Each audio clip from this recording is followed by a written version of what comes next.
Le show de moto est une présentation de Honda avec la participation de KTM et Yamaha.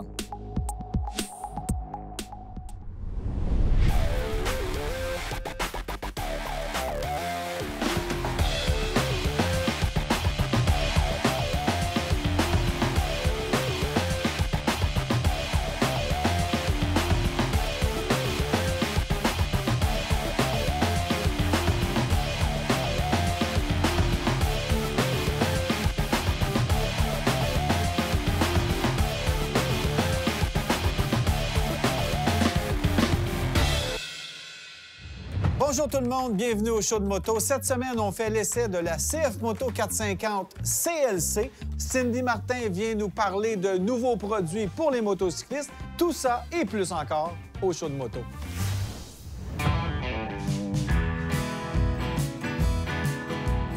Éric, on s'est choisi un petit décor vintage pour parler d'un sujet très important, les pneus. On le voit que sur le truck ici, non, ça ne fonctionne pas.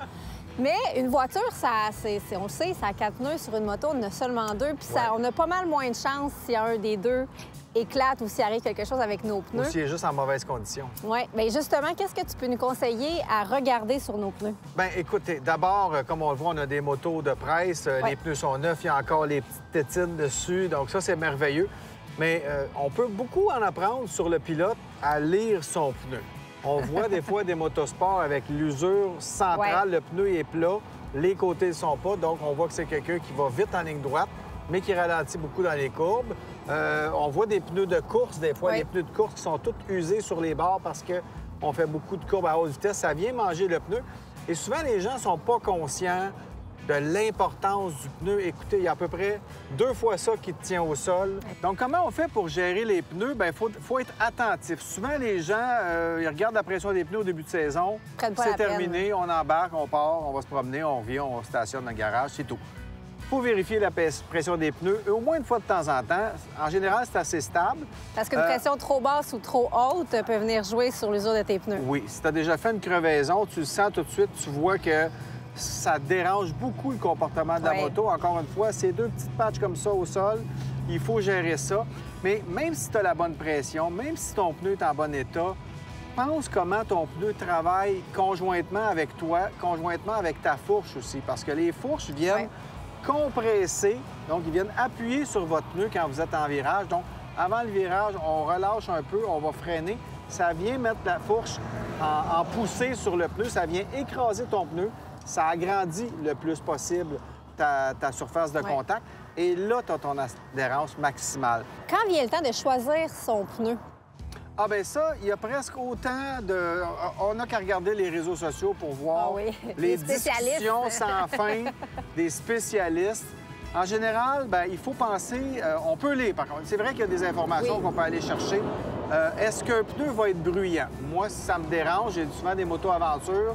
Il y a des pneus 20-80 la vibration qui sont très bruyants. Donc, tu roules rendu à... C'est tout le temps dans la même zone, là, 100, 110. Là, tu entends ça. Ça peut être fatigant à la longue. Choisir le bon pneu pour ce que tu vas faire. Le terrain, c'est ça. Pour le terrain. Quand on tombe dans les motos aventure, là, c'est très important. Moi, j'aime mieux y aller plus agressif que moins. Ça s'use un petit peu plus vite, mais j'ai mon adhérence maximale. Quand vous faites des routes normales, des promenades. Pensez à votre suspension aussi, parce que tu as ton pneu qui vient écraser, mais ta suspension doit être bien ajustée également. Donc, pense à ta pression, pense au bon choix de pneus. Tu peux aller te renseigner. Souvent, dans les pages Facebook, dans les forums de discussion, il y a des choses qui ressortent. Donc, le pneu dont tout le monde va parler, bien, en général, ça peut être un bon choix. Mais ça dépend tellement comment tu roules, comment tu es agressif, comment tu démarres vite, comment tu arrêtes vite. Il y a plein de facteurs comme ça. On parle de prix autant dans l'équipement. On voit des gens qui ont des motos dispendieuses avec un casque à 100 $. La même affaire pour les pneus. Tu as beau avoir la meilleure moto au monde, si tu es mal chaussé, ça donne rien. Le pneu d'abord, en bon état, vous achetez une moto usagée. Regardez le pneu. Si la personne se vante que les pneus d'origine... C'est arrivé, nous, au garage, une moto de 1985-86 et c'est encore les mêmes pneus. Il a fallu insister, pas qu'on voulait absolument lui vendre des pneus, mais c'était pour sa sécurité parce que les pneus, ils étaient tous sèches, ils étaient craqués, ça avait comme pas de bon sens. Donc, encore une fois, l'importance de vérifier ses pneus plus qu'une fois par saison. Si vous partez en voyage, moi, j'ai vu des clients dans des groupes moto, on leur disait qu'on avait un voyage de 4500 km. Le pneu du monsieur, il était encore bon pour 2-3 000, mais ce que ça a fait, c'est que l'avant-dernière journée, on voyait la corde qui sortait du pneu. Il a manqué sa dernière journée de voyage pour aller faire remplacer son pneu. Donc, malheureusement, ce monsieur-là a payé pas mal d'argent pour faire des voyages de moto. Il a perdu une journée. C'est vrai, juste parce qu'il avait mal prévu. Vous partez en voyage de moto, si ton pneu est presque fini, là, au pire, garde-le pour une fin de saison à un moment donné, mais mets-toi un pneu neuf avant de partir. Parlant de pneus neufs, quand on se fait poser des nouveaux pneus, c'est important d'être prudent au début parce que ça peut être un peu glissant. En fait, c'est un enduit pour le moulage des pneus. Quand on coule le pneu dans son moule, il y a une espèce de... C'est comme du Tefal, là. Alors, ils mettent ça, donc ça permet de démouler le pneu plus facilement, mais ça reste sur votre pneu. Exact. En général, ils parlent de 100 km, mais ça dépend comment tu roules. Moi, je pense qu'en 20-30 km, c'est correct. Mais regardez votre pneu. Soyez attentif. S'il est encore luisant, soyez selon les conditions de la route. Début de saison, il y a de la garnotte, il y a de la poussière, il y a du sable. Le froid aussi, ça change l'adhérence. Ça vient contracter. Donc, c'est pas pour rien que les coureurs, avant une course, vont chauffer le pneu. Il devient plus collant, la gomme est collante. C'est vraiment un art de choisir le pneu puis surtout de le gérer. Donc, il y a plein de questions à se poser sur le sujet fascinant des pneus. Merci, Éric. Lui, tu penses-tu qu'il faut qu'il change Lui, le pneu? d'après moi, c'est pas mal fini. Mais l'ensemble de l'œuvre est pas mal fini, mais ça fait un beau bibelot.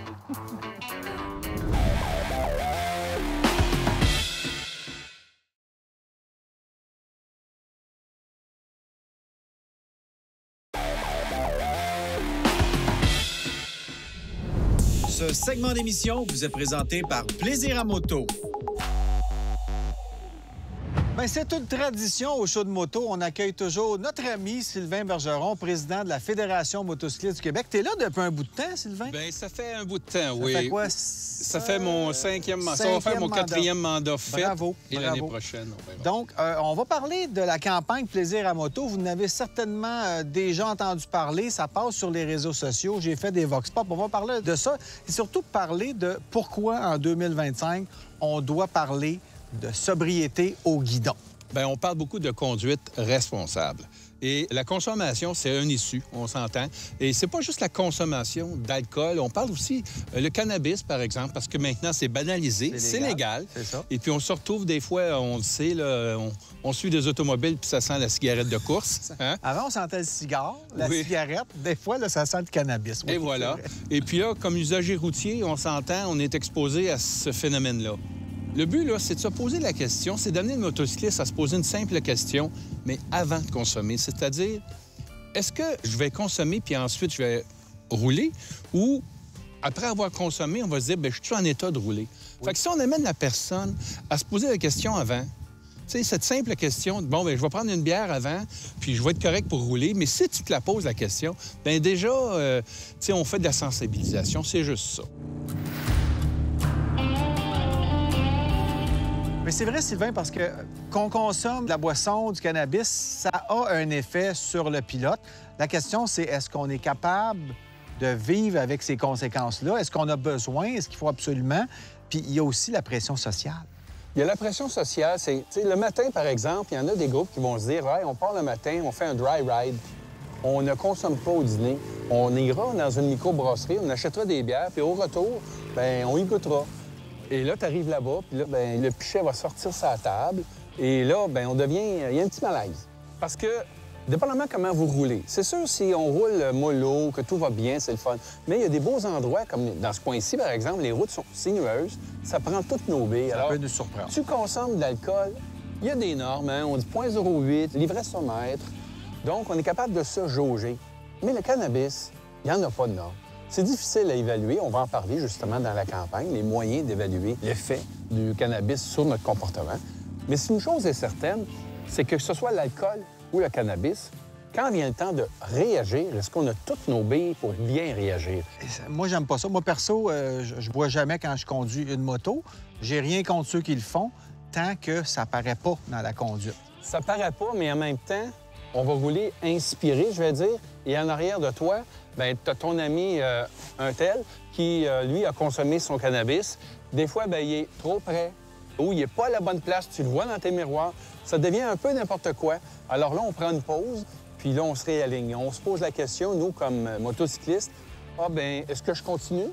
Est-ce que je suis confortable de continuer? Si vos amis aiment ça prendre une puff ou une bière puis ça vous tente pas, bien, vous pouvez peut-être faire votre randonnée dans le jour puis vous retrouver le soir aussi. Exactement. C'est une question de prendre une bonne décision, de s'adapter aussi aux conditions.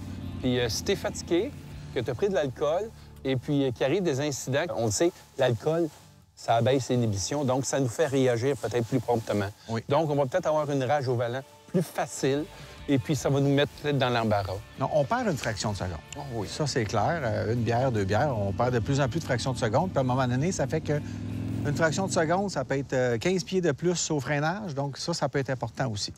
Plaisir en moto, en toute sobriété, c'est vraiment d'amener les gens à se poser la question, avant de consommer, est-ce que je vais prendre la moto après?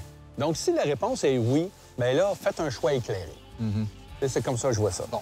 Bien, merci beaucoup. On va regarder justement le Vox Pop qu'on a réalisé dans les salons de moto de Montréal et Québec. C'est assez intéressant de voir la franchise, l'honnêteté, la candeur des gens qui ont répondu à ça. On vous laisse regarder ça. Merci, Sylvain. Merci, puis bonne saison tout le monde. Oui, bonne saison. Aujourd'hui, on est venu demander aux motocyclistes québécois comment ils gèrent la consommation au guidon. Quand vous arrêtez luncher, prenez-vous une consommation ou pas? Non, jamais. C'est des routes ouvrières à tenir sur 2 roues à jeun. Oui. Temps de réaction, la moto, tout va vite. Non, non. On donne des cours de moto, alors faut montrer l'exemple. Jamais plus qu'une. Jamais plus qu'une. Pourquoi? Parce que ça fait partie de la règle d'éthique de l'alcool au volant, etc., etc. Tu le sens pas quand t'es debout, mais quand t'embarques sur la moto, tu vois la différence. Puis je veux garder toutes mes capacités. Bien, premièrement, ça affecte tes réflexes. Puis pour l'avoir déjà essayé, une fois, oublie ça. Tu veux pas conduire avec même une bière. Un joint? Ben non.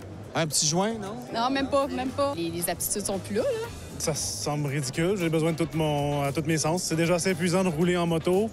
Rouler avec une consommation dans le corps m'apparaît plus dangereux, là. Ben, parce qu'il faut repartir après. Fait que si je veux me rendre confort à la maison, ben... ça Question de sécurité, vigilance? Oui. Quand je vais arriver à la maison, là, je vais en prendre une. Bien, finalement, notre sondage est concluant. Les motocyclistes québécois sont très prudents en ce qui a trait à la consommation au guidon. Et tout ça, c'est bon pour avoir plus de plaisir à moto.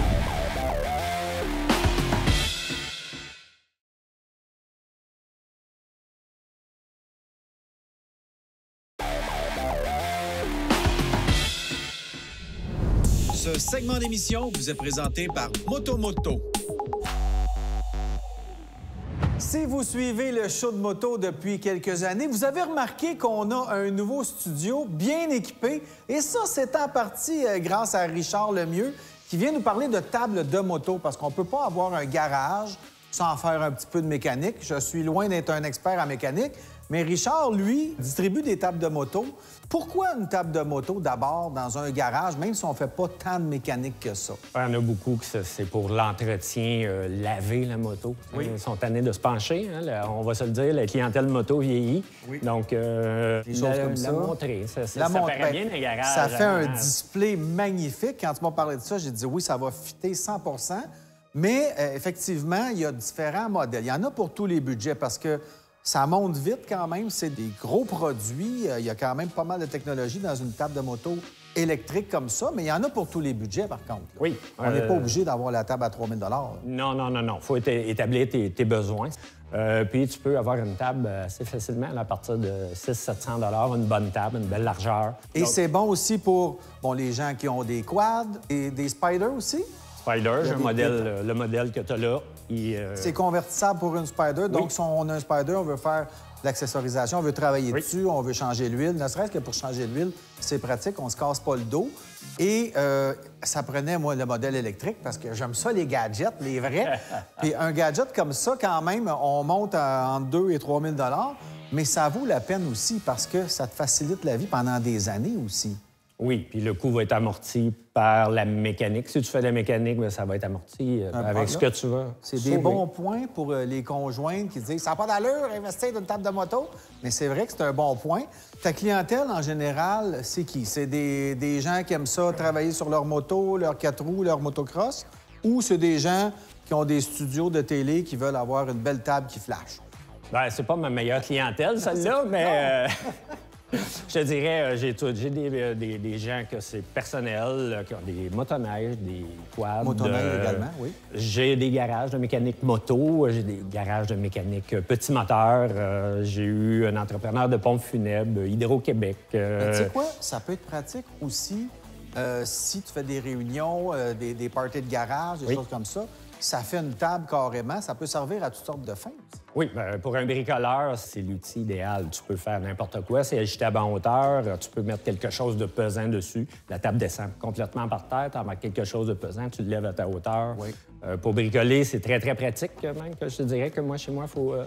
des fois que je me batte avec ma conjointe, mes enfants, pour récupérer ma table de moto, pour faire mes entretiens moto. Qu'est-ce que tu me recommanderais ou que tu recommanderais aux gens qui regardent l'émission quand ils font leur choix? Bon, il y a évidemment le budget, quel engin qu'on va travailler là-dessus, mais en termes de qualité, j'imagine qu'il y a une épaisseur aussi de métal.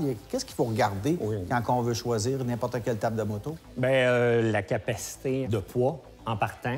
L'épaisseur du métal, c'est plutôt relatif. J'ai vu des influenceurs qui parlent du X en dessous, qui est plus haut de telle marque qu'une autre marque, mais c'est l'épaisseur du métal et la hauteur du tube qui va faire sa rigidité. Si je parle de mes tables, moi, sont testées par la communauté européenne, donc c'est important.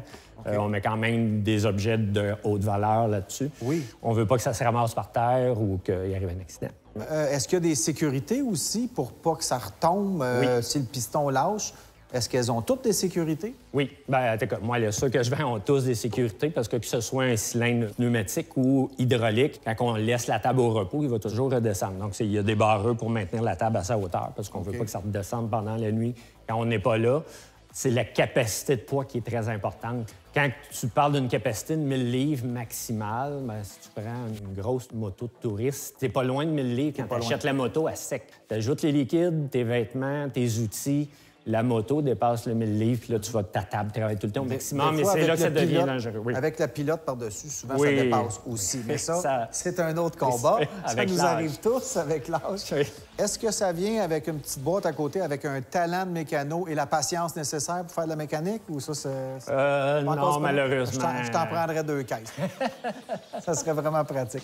Merci, Richard. Merci de l'invitation. Après la pause, je vous présente mon essai de cette magnifique CF Moto 450 CLC.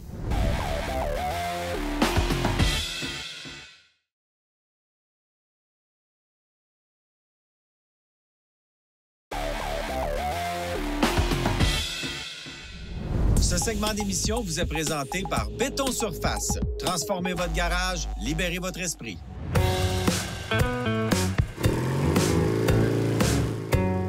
En 2022, au show de moto, on vous a présenté la toute nouvelle 700 CLX de CF Moto qui nous était présentée un peu comme une cruiser. Mais, à notre avis, c'était plus une sportive dénudée, une naked. Mais cette année, CF Moto nous a encore parlé de cruiser et ils sont arrivés avec cette 450 CLC qui s'inscrit résolument dans le style cruiser.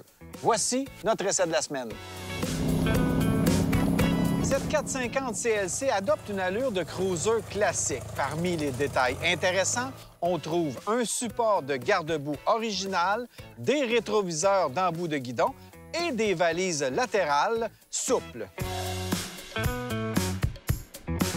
Pour rajouter aussi au style cruiser, on est allé chercher toutes sortes d'éléments chez CF Moto. D'abord, on a le bouchon de réservoir sur lequel c'est écrit CF Moto Motorcycles depuis 1989. On reconnaît la saveur des cruisers américaines. On a aussi le cadran de style lunaire, donc il n'est pas analogique, mais bien numérique, Par contre, tout l'affichage nous rappelle les affichages analogiques de l'époque. Donc, on va vraiment chercher tous les éléments de style pour en faire une vraie cruiser à la sauce CF Moto. La selle est placée à 68,5 cm du sol, donc c'est facile à contrôler pour les personnes avec des petites jambes. On a un centre de gravité très bas. Ça permet de mieux contrôler le poids de 410 livres de cette 450 cc. On a aussi la clé qui est placée là, donc comme sur les cruisers traditionnels, et on a une sonorité quand même surprenante pour un 450.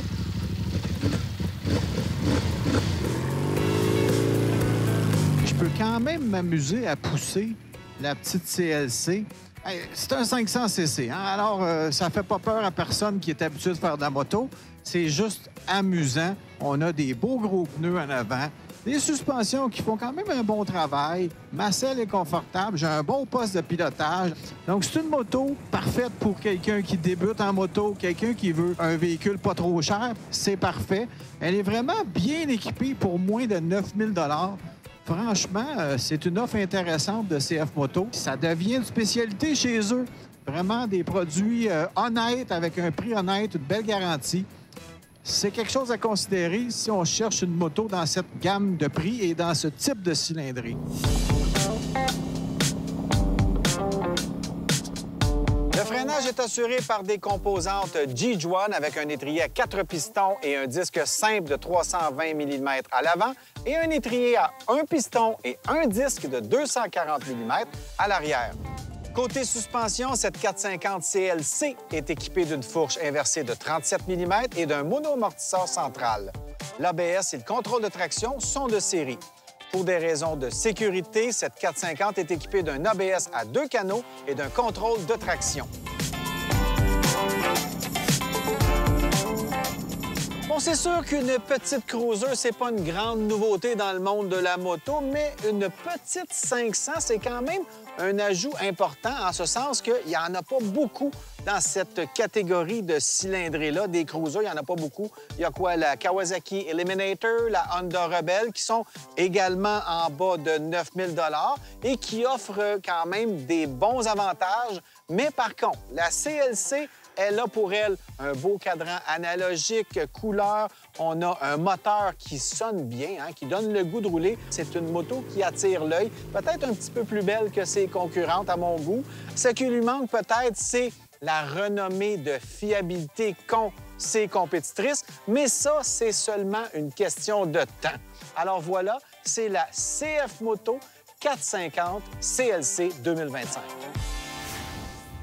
La moto, c'est pas juste une machine, c'est la passion, c'est la liberté, c'est l'aventure. Et c'est ça qu'on essaie de partager avec vous chaque semaine. Merci d'être là et je vous invite à être de retour pour un autre rendez-vous avec le show de moto la semaine prochaine. Soyez prudents sur les routes.